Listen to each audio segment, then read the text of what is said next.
राजनीति से काम तक,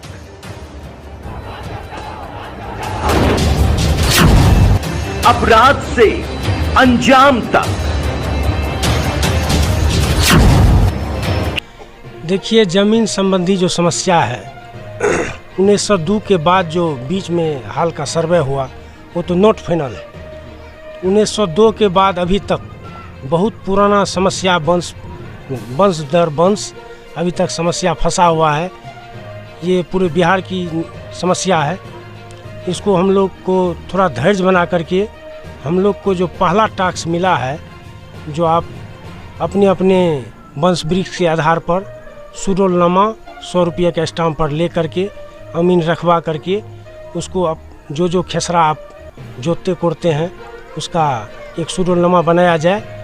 अगर आपको बुझाता है अगर दूसरा खेसरा में भी हमारा ज़मीन है तो उस खेसरा को भी पुख्ता सबूत जमा करके ऑनलाइन करवाएं। वो हम लोग को पहला टास्क सर्वे पदाधिकारी द्वारा मिल चुका है। वो प्रक्रिया अगर हम करा लेते हैं तो बहुत हद तक हम अपनी समस्या को कंट्रोल कर लेते हैं। उसके बाद बिहार सरकार जो है पूरे बिहार में ये चीज़ को लागू कर दिया है। तो कुछ सरकारी स्टाफ कम होने के चलते हमारी पंचायत में अभी सर्वे का काम धीरे से चल रहा है, नहीं के बराबर। लेकिन हमको मालूम है जो जून के बाद इसमें भारी स्पीड से काम होगा और हम लोग जहाँ हैं आपस में नहीं लग रहे झगड़े। ये सर्वे का नाम ही है विशेष सर्वे। इसमें कोई भी एक तरह मानिए जो हमारा सारा ज़मीन सरकारी है, जो कागज़ का हम रिपोर्ट देंगे वो ही ज़मीन हम ले सकते हैं। इसलिए जो भी कागज़ का काम है ऑफिस का, अभी समय है 2-3 महीना का, तो इसलिए हम लोग कागज़ को जहाँ तक हो निकाल लें।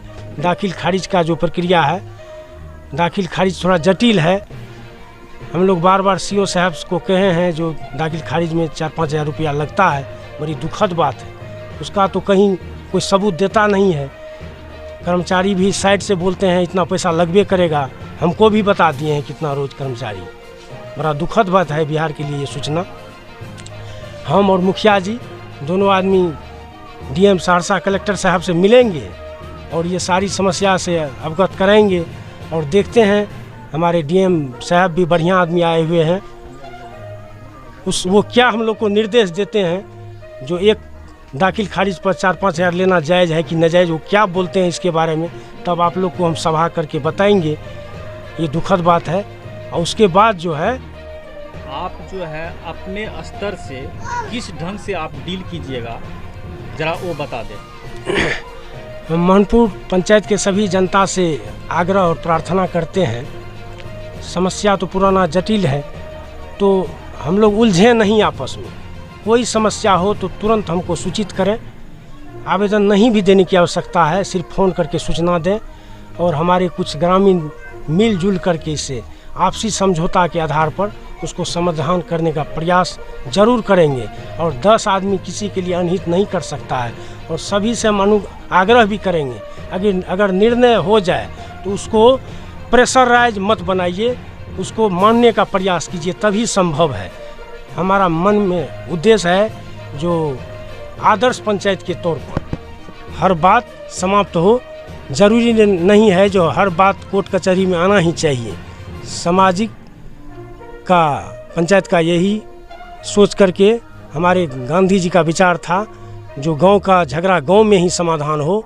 इसलिए मौखिक तौर पर ही हमको सूचना करें और हम आएंगे। और मुखिया जी भी अच्छे आदमी हैं, वो भी बहुत हमारे सहयोग करते हैं, करते ही रहेंगे, ये हमें पूर्ण विश्वास है। और हमारे ग्रामीण पंच भी बहुत हद तक हमारी मदद करते हैं। जहाँ भी जाते हैं तो अगर सामाजिक लोग आदमी नहीं रहते तो हमसे अकेला संभव नहीं था, ये हम पूर्ण तब महसूस करते हैं। इसलिए सबको हम हार्दिक अभिनंदन और स्वागत करते हैं।